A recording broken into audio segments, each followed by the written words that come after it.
नमस्कार मंडळी, लक्ष्मीच्या पावलांनी या मालिकेच्या येणाऱ्या काही भागांमध्ये आपल्याला जबरदस्त असा ट्विस्ट बघायला मिळणार आहे. मित्रांनो, आपल्याला मालिकेमध्ये बघायला मिळतंय की कशा प्रकारे अद्वैतने कलासाठी व्हॅलेंटाईनचं सरप्राईज प्लॅन केलेलं असतं, परंतु नैनाने मध्येच येऊन मध्ये षडयंत्र रचून कलाच्या मनामध्ये संभ्रम निर्माण करून दिलेला असतो. आता मित्रांनो, नेमकं काय झालंय हे तुम्ही जाणून घेतलंच असेल. नसेल घेतलं तर खाली दिलेल्या डिस्क्रिप्शन बॉक्स मधल्या लिंक वरती क्लिक करून तो व्हिडिओ देखील पाहून घ्या. त्या पार्ट बद्दल थोडंसं आपण अधिक जाणून घेऊया ह्याही पार्ट मध्ये. तर मित्रांनो, होतं असं की अद्वैतला आता सरोज जास्तच डोक्याला त्रास द्यायला लागते. अद्वैतच्या डोक्याला आता सरोज म्हणत असते की तू त्या खरेचा इतका विचार करत नको जाऊस, आणि त्या खरेचा इतका विचार करण्याची काही गरज नाहीये. तुला माहित नाहीये ती पोरगी किती निर्लज्ज आणि किती जास्त डोक्यामध्ये प्लॅनिंग करून आपल्या घरात आलेली आहे. तिच्या डोक्यामध्ये सगळे प्लॅन रेडी असतात आणि तिला या घरावरती ताबा मिळवायचा आहे, म्हणून ती या घरामध्ये तिचे पाय रोवू राहिली आहे. अशा काही गोष्टी असतात त्या आता अद्वैतच्या डोक्यात टाकण्याचा प्रयत्न सरोज करत असते. परंतु अद्वैत आता विचार करू लागतो की कला माझा किती विचार करते. कलाविषयी त्याच्या मनात आता प्रेमाच्या भावना आलेल्या असतात. त्याला आता असं वाटत असतं की कलाची आता फार जास्त अशी हळहळ व्हायला नको आणि तिच्याविषयी असा आईने आता विचार करायला नको, म्हणून मला मात्र आता कलाला घरामध्ये एक स्थान देणं फार गरजेचं आहे. म्हणून अद्वैत आता कलाला स्वतः आता विश्वासात घेऊन कलावरतीच त्याचं प्रेम आहे आणि दोघांना आता मजबूत होण्याची गरज आली आहे असं त्याला वाटू लागतं. म्हणून तो आता विचार करतो की कलाला आता पुन्हा आपण एकदा प्रपोज करूया आणि दोघं जेव्हा आम्ही एकत्र होऊ तेव्हा मात्र मग आता आई सुद्धा तिला स्वीकारेल आणि या सगळ्या गोष्टी सॉल्व्ह होऊन जातील असं त्याला आता वाटू लागतं. म्हणूनच अद्वैत आता कलासाठी वेगवेगळ्या गोष्टी प्लॅन करू लागतो. अद्वैत त्या गोष्टी जेव्हा प्लॅन करत असतो तेव्हा तो मुद्दामच कलाला इग्नोर करत असतो. आता कलाला ह्या गोष्टी समजत नसतात की अद्वैत आपल्याला इतका इग्नोर करतोय तर का बरं करतोय आणि अद्वैत आपल्याशी व्यवस्थित बोलत का नाहीये. तेव्हा मात्र कलाला एक गोष्ट नोटीस झालेली असते. तेव्हाच मात्र या सगळ्या गोष्टीचा भनक ही सगळी आता लागलेली असते ती नैनाला समजलेलं असतं की अद्वैत कलासाठी काहीतरी स्पेशल करण्याचा प्रयत्न करतोय आणि म्हणूनच तो तिला इग्नोर करतोय. आता याच गोष्टीचा फायदा घेत अद्वैतची जवळीक साधताच मात्र आता कशा प्रकारे कलाच्या डोक्यामध्ये बॉम्ब फुटेल आणि मग मात्र तिच्या मनामध्ये संभ्रम निर्माण होईल. मला काहीही करून कलाला या घरातून बाहेर काढावं लागेल आणि तेव्हाच मात्र माझं प्रभुत्व या घरावरती येईल आणि अद्वैतशी जर माझं नाव जोडलं गेलं आणि अद्वैतशी जर माझं लग्न झालं तर मात्र मला पुढल्या सगळ्या गोष्टी सोप्या जातील. अशा कुनीतीच्या गोष्टी आता नैनाच्या डोक्यामध्ये घर करून राहतात आणि नैना त्याच गोष्टीने आता विचार करू लागते. नैनाला वाटत असतं की कलामुळेच आपली आज ही अवस्था झालीये. मग आपल्याला जर या घरामध्ये राज्य करायचं असेल आणि या घरावरती प्रभुत्व गाजवायचं असेल तर मात्र मला असं बसून नाही चालणार. मला मात्र आता कलाच्या विरोधात खेळावं लागेल आणि कलाला या घरातून हकलून लावावं लागेल. आणि कला एकदा या घरातून गेली तर अद्वैतही माझा होऊन जाईल. मी राहुलला पुन्हा एकदा डिच्चू देईल आणि अद्वैतला ब्लॅकमेल करत त्याच्या पूर्णपणे कंट्रोल मध्ये येऊन त्याला पण माझ्या कंट्रोल मध्ये घेईल. या सगळ्या गोष्टींचा विचार आता नैना करू लागलेली असते. नैनाच्या ह्या डोक्यात आलेल्या कुनीतीने मात्र नैनाला कळत नसतं की हे सगळं किती चुकीचं आहे, परंतु तरी सुद्धा नैना याच गोष्टींचा विचार करू लागते. तिला असं वाटत असतं की अद्वैत हा एकमेव प्यादा आहे, एकमेव व्यक्ती आहे की जो तिला या घरामध्ये एक स्थान मिळवून देऊ शकतो आणि घरावरती राज्य करायचं जर असेल तर मात्र अद्वैतची बायको होणं किती गरजेचं आहे या गोष्टीची जाणीव आता नैनाला झालेली असते. नैनाला ऑलरेडी पश्चाताप होत असतो की राहुलमुळं मात्र माझा प्लॅन फसला, नाहीतर मी या घरावरती आता राज्य करत असते आणि इतकं जर माझं त्याच्यावरती प्रेम होतं, या सगळ्या गोष्टी जर होत्या तर या गोष्टी सगळ्या व्यवस्थित पार पडल्या असतात त्यावेळेस.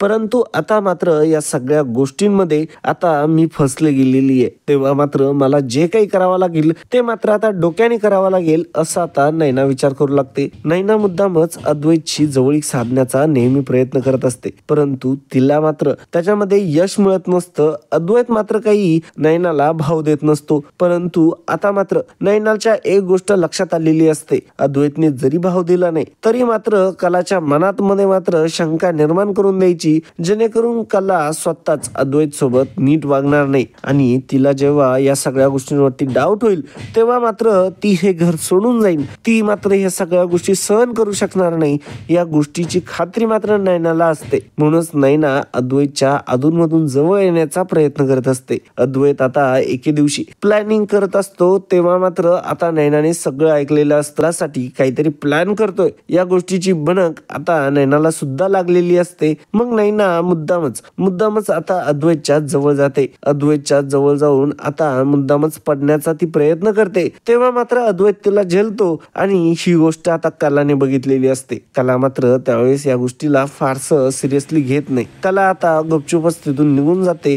तेव्हा मात्र ती मनात विचार करत असते की अद्वैत तसला नाहीये, कदाचित काहीतरी झालं असेल म्हणून त्याने असं तिला झेललं असेल असा विचार करून ती या गोष्टीला इग्नोर करते. परंतु तिला नंतर मात्र या गोष्टीवरती आता डाऊट यायला लागतो. तिला या गोष्टीवरती डाऊट यायला लागतो कारण की अद्वैत तिच्याशी नीट वागत नसतो. अद्वैत तिला इग्नोर करत असतो. या सगळ्या गोष्टी अद्वैत मुद्दाम तिला सरप्राईज द्यायचं असतं म्हणून करत असतो. परंतु कलाला मात्र या गोष्टीबद्दल काही जाणीव नसते. तिला काही आयडिया नसते की अद्वैत तिच्यासाठी काही मोठं प्लॅनिंग करतोय. तिला आता व्हॅलेंटाईनला प्रपोज करून आणि तिला आता ह्याच व्हॅलेंटाईनला एकत्र घेऊन अद्वैतचा प्लॅन आहे. अद्वैतच्या मनात मात्र खूप चांगला हेतू असतो, परंतु कलाला याबद्दल काही जाणीव नसते, त्यामुळे तिला काही आयडिया नसते. आता नैनाच्या मात्र डोक्यामध्ये कुणी ती शिजायला लागलेले असतात. आता मात्र या सगळ्या गोष्टींवरती लक्ष पडतं ते रोहिणीचं. रोहिणीला कळायला लागतं की ही नैना मात्र काहीतरी डाळ शिजवते मध्ये आणि राहुलचं तिचं तर पटत नाहीये, परंतु नैना मात्र अद्वैतचं आता पुढे करायला लागलीये. या गोष्टीवरती आता मात्र रोहिणीला शंका येऊ लागते. परंतु रोहिणीला सुद्धा आता या गोष्टी क्लिअर झालेल्या नसतात. नैनाचं षडयंत्र हे कोणालाही कळालेलं नसतं. अद्वैतने आता कलासाठी प्लॅन बनवलेला असतो. त्याने मस्त असं आता एका ठिकाणी डेट बुक केलेली असते आणि त्या डेटला आता मात्र तो कलाला घेऊन येणार असतो. कलाला त्याने आता एक चिठ्ठीमध्ये लिहून ठेवलेलं असतं की या ठिकाणी इतक्या वाजता यायचंय, तुला ठिकाणी तुला यायचंय असं आता त्याने लिहून ठेवलेलं असतं. अद्वैत तिला असं डायरेक्टली तोंडाने काही बोललेला नसतो, परंतु तिच्यासाठी चिठ्ठी ठेवून मात्र ठेवलेली असते. सगळ्या गोष्टी तिथे येऊनच तुला समजतील असं मात्र आता अद्वैत त्या चिठ्ठीमध्ये बोललेला असतो. कलाला मात्र काही समजायला चान्सच नसतो. अद्वैतला नेमकं काय सांगायचंय. अद्वैत जर माझ्याशी नीट बोलत नाहीये तर मात्र आता मात्र त्यांनी मला इथं का बोलवलंय या गोष्टीचा विचारच आता कलाच्या डोक्यात सुरू असतो. नैनानेही ती चिठ्ठी वाचलेली असते. नैना विचार करत असते की हाच एक मोका आहे, याच मोक्याचा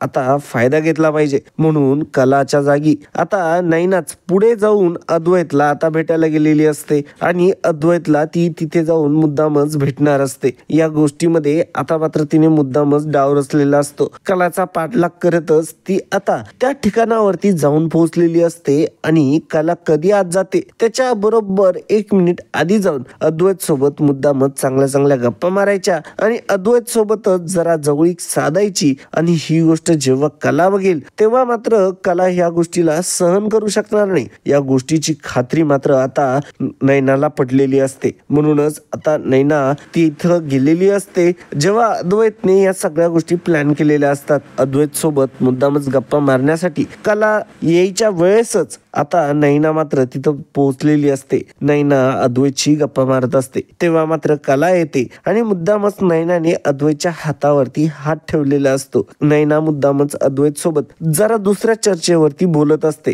आणि ती त्याला म्हणत असते की अद्वैत माझ्याकडून फार मोठी चूक झाली, परंतु माझ्याकडे दुसरा काही पर्याय नव्हता. त्यावेळेस मात्र मी राहुल वरती ट्रस्ट ठेवला. या गोष्टीची चर्चा ती आता अद्वैत सोबत करत असते. अद्वैत म्हणत असतो की जाऊ दे, विचार नको करू.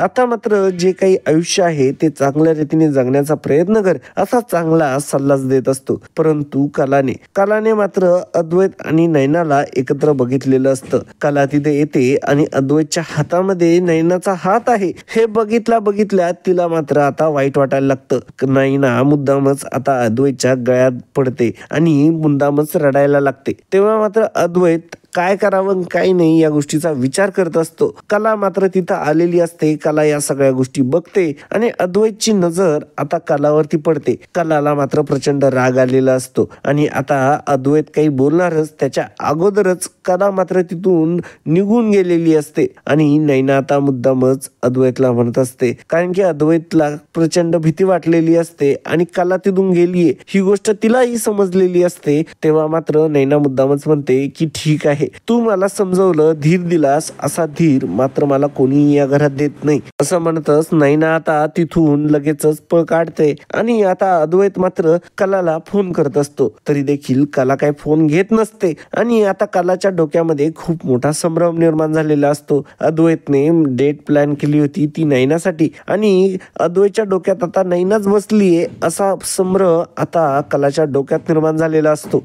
अद्वैतलाही आता प्रचंड टेन्शन आलेलं असतं. कला त्याच्याशी बोलतही नसते. तो सारखा सारखा तिला फोन करत असतो, परंतु कला मात्र काही फोन घेत नसते. आता अखेर आता एक फोन कला उचलते आणि म्हणते की चांदेकर तू आता अजिबात माझ्याशी बोलू नकोस, मला तुझ्याशी बोलण्याची आता जराही इच्छा नाहीये. तेव्हा मात्र अद्वैत म्हणत असतो की खरे मी काय सांगतोय ते एकदा ऐकून घे, तुझा काहीतरी गैरसमज होतोय. तेव्हा मात्र कला लगेचच फोन कट करते. तेव्हा आता अद्वैतला प्रचंड लोड आलेला असतो. त्याला वाटत असतं की आता या खरेला मी कसं समजावून सांगू आणि या सगळ्या गोष्टींमध्ये आता किती मोठा गैरसमज निर्माण झालाय तिला, याबद्दल तिला मी कसं सांगू, याच गोष्टीचा तो विचार करत असतो. अद्वैत आता घरी आलेला असतो. आता नैना मात्र खूपच खुश होऊन घरी आलेली असते आणि कला मात्र खूप जास्त टेन्शननी घरी आलेली असते. या दोन्ही गोष्टी आता रोहिणी आणि सरोजने बघितलेल्या असतात. रोहिणी आणि सरोजचा आता विषय सुरू असतो की कला इतकी वाईट अवस्थेत घरी आली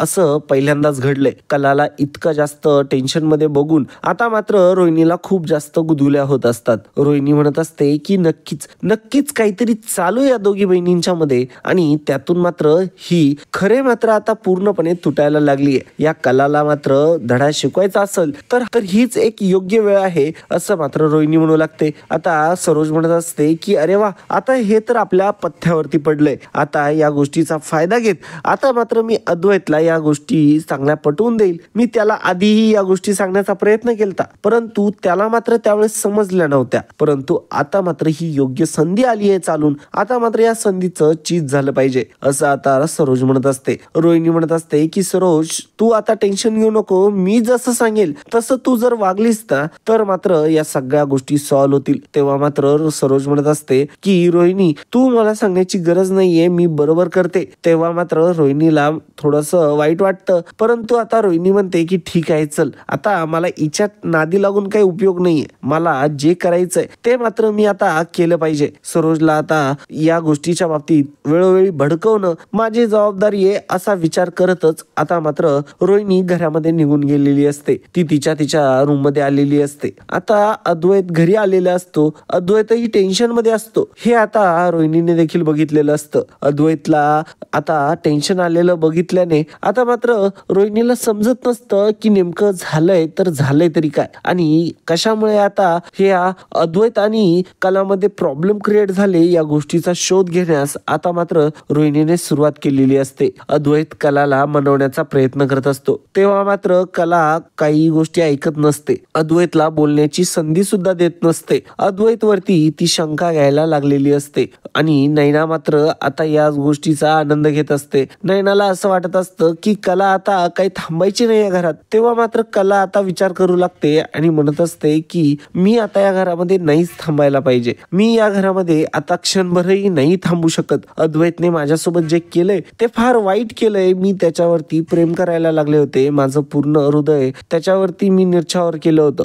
तरी देखील सुद्धा आता तो माझ्याशी असं वागलाय. मी मात्र आता अद्वैत विरुद्ध या सगळ्या गोष्टी घरात सांगू नाही शकत. मलाच इतकं जास्त वाईट वाटतं ह्या गोष्टी विचार करताना. त्यापेक्षा मी या घरामध्ये न थांबता मी माझ्या घरी निघून जाते, आई बाबांकडे राहते असा विचार आता मात्र कला करू लागते. कलाने या सगळ्या गोष्टींचा खूप टोकाचा विचार केलेला असतो. कला प्रचंड टेन्शन मध्ये असते आणि तिला खूप जास्त अद्वैतचा राग येत असतो. अद्वैतलाही कळालेलं असतं की कलाला गैरसमज झालाय आणि आता नैना मात्र मुद्दामच त्याच्या मधोमध करायला येत असते. आता कुठेतरी अद्वैतला ही गोष्ट लक्षात आलेली असते की नैना जे काही करते ते मुद्दाम करते आणि नैनाने या सगळ्या गोष्टी ठरवून केलेल्या असाव्यात असा डाऊट आता अद्वैतला आलेला असतो. परंतु त्याला काही पूर्णपणे कल्पना नसते की नैनानेच हे मुद्दाम सगळं काही केलं होतं. त्यामुळे आता मात्र तो त्याच गोष्टीवरती फोकस करत असतो जेणेकरून कला त्याच्याशी बोलायला तरी लागेल. आता मात्र होतं असं की या गोष्टीची भणक रोहिणीला लागलेली असते की अद्वैत आणि कलाला भेटायचं असतं आणि नैना तिथे गेलेली असते आणि नैनाला बघून मात्र कलाला खूप जास्त डाऊट आलेला आहे. आता मात्र लगेचच रोहिणी प्लॅन बनवते. आता मुद्दामच या गोष्टीचा विचार करू लागते की आता मात्र आपल्याला या नैनाचा वापर करून घ्यायला हवा, या नैनाला आपल्या बाजूने वळून घ्यायला हवं जेणेकरून पुढे जाऊन आपण या कलाला घराबाहेर काढू. आणि नैना काय आता हाताखालचं मांजरच बनलीये. आता हिचा पूर्णपणे फायदा कसा करायचा या गोष्टीचा विचार आता करू लागते ती रोहिणी. रोहिणीने आता बरोबर प्लॅन केलेला असतो. नैनाला बोलून घेतलेलं असतं. नैनाला म्हणत असते की तुला माहितीये या घरामध्ये काय सुरू येते. तेव्हा मात्र नैनाला काही कळत नसतं. रोहिणीने आता तिच्या वरचढ प्लॅन बनवलेला असतो. रोहिणी आता नैनाला म्हणत असते की तू जर मला या प्लॅन मध्ये मदत जर केली आणि कलाला जर या घराच्या बाहेर काढू लागली तर मात्र तुझ्यासाठी ते चांगलं राहील असं आता रोहिणी म्हणते. रोहिणी जेव्हा असं म्हणते तेव्हा मात्र नैनाला प्रचंड आनंद होतो. तेव्हा नैना लगेचच सगळं बघून देते की आतापर्यंत काय काय झालं ते. मग ती तिला सांगते की मी मुद्दामच अद्वैतची जवळीक साधण्याचा प्रयत्न करते जेणेकरून कलाला खूप राग येईल आणि कला मात्र हे घर सोडून निघून जाईल. कला दुसऱ्या गोष्टींनी हे घर कधीच सोडू शकणार नाही. कितीही षडयंत्र केले, कितीही गोष्टी केल्या तरी मात्र हे शक्य नाही हे आता रोहिणीला तिने सांगितलेलं असतं. रोहिणी म्हणते की ठीक आहे, मग आता तुला हाच प्लॅन पुढे अजूनच वाढवायचा आहे. मुद्दामच अद्वैतच्या जवळ राहायचंय आणि कलाला मात्र या गोष्टीचा राग आला पाहिजे आणि मग मात्र आपल्याला या प्लॅन मध्ये यश मिळेल आणि कला मात्र हे घर सोडून जाईल. मग मात्र मजा येईल असं रोहिणी म्हणत असते. रोहिणीने आता सरोजला सांगितलेलं असतं. सरोज आता मी या कलाला घराबाहेर काढते की नाही तू बघतच राहा. सरोज म्हणत असते की रोहिणी तू नेमकं काय करते मला सांगून कर, नाहीतर करू नको असं आता सरोज म्हणत असते. तेव्हा मात्र रोहिणी म्हणत असते की मी माझ्या काही गोष्टी आहे त्या सांगायची काही गरज नाही मला, मी आता करूनच दाखवणार आहे. तेव्हा सरोज म्हणत असते की नेमकं तू काय करणार आहे.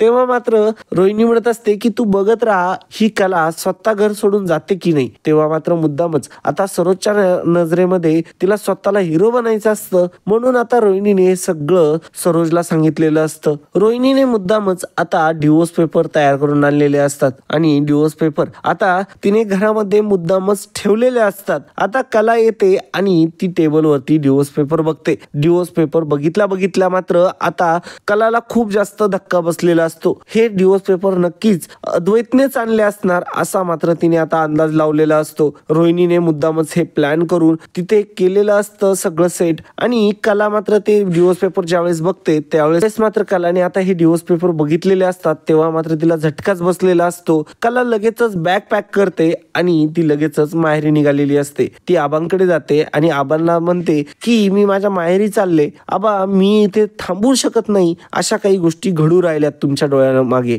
तेव्हा मात्र आबा म्हणत असतात की मला तरी सांग पोरे. तेव्हा मात्र कला म्हणते की नाही आबा यावेळेस मात्र मी तुम्हाला काही गोष्टी सांगू शकत नाही असं म्हणतच आता मात्र कलाने तिथून डायरेक्टली घरी निघालेली असते आणि ती आता तिच्या घरी निघून गेलेली असते. अद्वैतलाही माहित नसतं. रोहिणीने लगेचच ते पेपर तिच्याकडे घेतलेले असतात. मुद्दामच तिने हे सगळं प्लॅन केलेलं असतं. कला आता तिच्या घरी निघून गेलेली असते. आता मात्र अद्वैत तिची विचारपूस करत असतो. अद्वैत तिला आणण्यासाठी तिला घरी जातो परंतु कला तिथे जाऊन म्हणते की अद्वैत तुला माहिती नाहीये मला या सगळ्या गोष्टी कळाल्या नाही असं तुला वाटतंय का. अरे सगळ्या गोष्टींना मला पहिल्यापासूनच माहिती होत्या. तू फक्त त्या दिवशी मला बोलवलं आणि ते जे काही केलं ना तू माझ्या डोळ्यासमोर ते मात्र आता मला सहन होत नाही. आणि त्यानंतर आजचीच गोष्ट, आज जे पेपर मी बघितले ना ते पेपर बघून मला धक्काच बसला. अद्वैत तू असं वागशील, तू असं करशील असं कधीही वाटलं नव्हतं मला. तेव्हा मात्र अद्वैत म्हणत असतो की अगं काय बोलतेस खरे तू, अगं काय केलं मी आणि काय झालं तुला. या सगळ्या गोष्टीचे प्रश्न ऐकून मात्र कला म्हणत असते की आता आव नको आणूस, मला माहितीये सगळ्या गोष्टी मला समजल्या. तेव्हा मात्र अद्वैत म्हणत असतो की हेच ना की तुला असं वाटतंय की नैना आणि माझ्यामध्ये काहीतरी आहे. अगं हे सगळं तुझ्यामध्ये संभ्रम निर्माण झालेला आहे फक्त. अगं ते जे आहे ते डेट मीच प्लॅन केलं होतं. मग अद्वैत आता सगळ्या गोष्टी कलाला खऱ्या सांगून देतो. तो म्हणत असतो की आईने मला प्रेशर आणला होता तुला या घरातून घरातून बाहेर काढण्यासाठी तिला मदत कर असं तिने मला डायरेक्टली विचारलं होतं. परंतु मला आता मात्र तुझ्या जवळच येऊन तुला सगळ्या गोष्टी सांगायच्या होत्या आणि तुला जर मी स्वीकारलं आणि तुझ्याशीच पूर्णपणे मी समरूप झालो तर मात्र आई तुला त्रास देणार नाही आणि या सगळ्या गोष्टींवरती कुठेतरी एक आळा पडेल आणि तुला देखील सगळे स्वीकारतील घरातले ज्यांनी अजूनही स्वीकारलेलं नाही ते. म्हणून माझा हा प्रयत्न होता, मी तुझ्यासाठीच प्लॅन बनवला होता. परंतु ती नैना कुठून आली मला कळालं नाही आणि आदल्याही दिवशीच असं काहीतरी झालं होतं. नैना मुद्दामच पडण्याचं नाटक करत होते, परंतु तू मात्र गैरसमज करून घेतला आणि मी तुझ्याशी बोलत नव्हतो जेणेकरून मला तुला सरप्राईज देता येईल आणि त्या दिवशी मात्र खुश करता येईल असाच उद्देश होता. आता मात्र कलाला तिची चूक समजलेली असते. कलाला खूप मोठा पश्चाताप होत असतो. कलाला एक गोष्ट लक्षात आलेली असते की अद्वैत मात्र तसा नाहीच आहे आणि मी जो विचार केला होता तोच खरा आहे असं आता तिच्या डोक्यात येऊ लागतं. मग आता नैनाने जे काही प्लॅन केलेलं असतं त्याचा तिला आता एक गोष्ट समजलेली असते की हे सगळं प्लॅन करून केलं गेलेलं होतं. अद्वैतला विचारत असते की मग ते पेपर्स कोणी आणले होते, डिवोर्सचे पेपर, ते कसे काय आले तिथं. तेव्हा अद्वैत म्हणत असतो की ते देखील त्या नैनाचंच कारस्थान असू शकेल, कारण की मला तर या बाबतीत काही आयडिया नाहीये आणि डिवोर्स पेपर ते जन्मात तरी शक्य आहे का, मी आता असं कधीही करू शकत नाही असं आता अद्वैत म्हणत असतो. आणि खरे तू माझ्यावरती विश्वास ठेव, तू माझ्यावरती एकदा विश्वास कर, अगं असं काहीच नाहीये. तेव्हा मात्र कला अद्वैतला म्हणत असते की चांदेकर तुला इतकं काही माझ्या समोर एक्सप्लेन करायची गरज नाही, मी ओळखते तुला, माझं चुकलं, मी तुझ्यावरती डाऊट घेतला, मी कोणत्याही गोष्टीची शहानिशा केली नाही अथवा मी तुझ्याकडे बोलायला आली नाही, हीच माझी गोष्ट चुकली, मला त्यासाठी माफ कर. तेव्हा मात्र अद्वैत म्हणत असतो की काही प्रॉब्लेम नाहीये खरे, परंतु आता काय करायचं, आता या सगळ्या गोष्टी तर घडल्या. त्यावेळेस कला म्हणत असते की आता आपण प्लॅन नुसारच जाऊया, त्यांना जे करायचं ते करू दे, आपणही बघूया की आता ते कोणत्या थरापर्यंत जात आहे ते. इकडे कला, रोहिणी, सरोज यांना वाटत असतं की आम्ही अद्वैत आणि कलामध्ये खूप मोठी फूट पाडलीये आणि ते तिकडे राक्षसी आनंद साजरा करत असतात. परंतु इकडे मात्र कला आणि अद्वैत पुन्हा एकत्र झालेले असतात. याबद्दल त्यांना जराशी भनक नसते. त्यांना एकच गॅरंटी असते की कला मात्र काही अद्वैतला भेटणार नाही. तेव्हा मात्र कला म्हणते की एक प्लॅन करू आपण, तू आता घरी जा आणि असंच दाखव की जसं काय मी तुझ्याशी काही बोललेच नाहीये आणि आपल्यामध्ये आता मात्र प्रॉब्लेम वाढलेच. या गोष्टीचा जरा विचार कर तू. आणि या सगळ्या गोष्टीमुळे मात्र त्यांना असंच वाटत राहील की ते बरोबर काम करताय, परंतु आपण त्यांची चूक मध्ये पकडूया आणि मग मात्र त्यांना आबांसमोर, घरासमोर एक्सपोज करूया असं आता कलाने ठरवलेलं असतं. आणि घडतंही तसंच. अद्वैत आणि कलामध्ये फूट पाडण्याचा प्रयत्न सरोज देखील करत असते आणि रोहिणी देखील करत असते. त्या सगळ्या गोष्टी अद्वैतने आता पुऱ्या सगळं गोळा करून ठेवलेल्या असतात आणि आता अद्वैत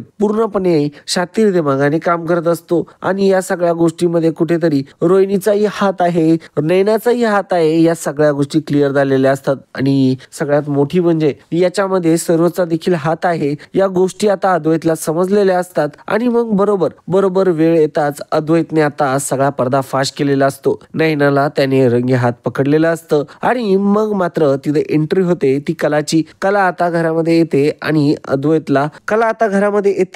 अद्वैतला खूप चांगल्या पद्धतीने ती ट्रीट करत असते. तेव्हा मात्र आता सर्वांना शॉक बसलेला असतो. आबांना ती बोलवते आणि घडलेला सगळा प्रकार आता आबांना ती सांगते. तेव्हा मात्र आबांना प्रचंड राग आलेला असतो. नैनाचे हे वागणं त्यांना अजिबात पटलेलं नसतं. नैनाच्या या प्लॅन मध्ये नेमकं कोण सामील आहे असं आता आबा तिला विचारत असतात. आता मात्र ती रोहिणीकडे बघत असते. रोहिणी आता तिच्यावरती डोळे बटारते, परंतु आता मात्र नैनाला दुसरा कोणता पर्यायही उरलेला नसतो. तिने रोहिणीकडे तर बघितलेलं असतं, परंतु रोहिणीने बटारलेले डोळे बघून मात्र आता नैनाला स्वतःवरतीच आता त्या सगळ्या गोष्टी घ्याव्या लागणार असतात. आता हे सगळं आमान देखत घडत असतं आणि नैनाचा प्लॅन आता मात्र फसलेला असतो. ज्या अद्वैत आणि कलामध्ये डिवोर्स होणार असतो तो डिवोर्स मात्र आता कलाने हुशारीने रोखलेला असतो आणि या सगळ्या गोष्टींमध्ये गैरसमज निर्माण झालेले असतात. तेव्हा मात्र अद्वैत आता स्पष्टपणे सर्वांना घरात सांगतो की कलाला मी आता मनापासून स्वीकारतोय आणि आमच्या मधलं प्रेम हे आता वाढतच जाईल आणि त्यामुळे आता सर्वांनी सुद्धा कलाला स्वीकारावं असं आता त्याने ओपनली सर्वांना सांगितलेलं असतं. कलाला त्रास देण्याचा प्रयत्न जरी कोणी केला तरी सुद्धा ते चांगलं होणार नाही असं अद्वैतने आता स्पष्टपणे सांगितलेलं असतं. आणि याच गोष्टीचा विचार आता सरोज करू लागते. सरोजला एक गोष्ट समजलेली असते की आता संपूर्ण रूपाने कलाला स्वीकारलेला आहे. आता इथे मात्र काही डोकं चालवता येणार नाही याच गोष्टीचा विचार सरोज करू लागते. परंतु काही ना काहीतरी षडयंत्र तर नक्कीच रचावं लागेल हे आता ती डोक्यामध्ये कुठेतरी विचार करू लागते. इकडे मात्र अद्वैत आणि कला एकरूप झालेले असतात आणि पहिल्यांदा एकत्र आलेले असतात आणि हीच गोष्ट मात्र आता नयनाला खूप जास्त खात असते. नयनाचा प्लॅन फुकट गेलेला असतो. नयनाला याच्यामध्ये काही यश मिळालेलं नसतं. अद्वैत आणि कलाच मात्र एकत्र येऊन आता पुन्हा एकदा एक जीव झालेले असतात आणि हे बघून मात्र रोहिणी आणि सरोजचा जळफळाट होत असतो. अद्वैतचं हे स्टेटमेंट ऐकून की कलाला मी पूर्ण मनाने स्वीकारतोय या गोष्टीचा आनंद मात्र आबांना झालेला असतो. दुःख मात्र सरोजला झालेलं असतं. आता यामध्ये बघणं खरंच आता पुढे काय होतं हे बघणं फारच रंजक ठरणार आहे. तर मित्रांनो, काहीही करून चॅनलला सबस्क्राईब करून ठेवा, जेणेकरून पुढे येणारे जे काही अपडेट आहे, पुढे येणारे काही व्हिडिओ आहे ते तुम्हाला वेळेत मिळतील आणि तुम्ही या गोष्टीचं मनोरंजन घेऊ शकाल. तर यासाठीच तुम्ही लगेच चॅनलला सबस्क्राईब करा. तर मित्रांनो, आजच्यासाठी इतकंच. पुन्हा भेटूया पुढच्या भागामध्ये. तोपर्यंत जय हिंद, वंदे मातरम, जय महाराष्ट्र. धन्यवाद.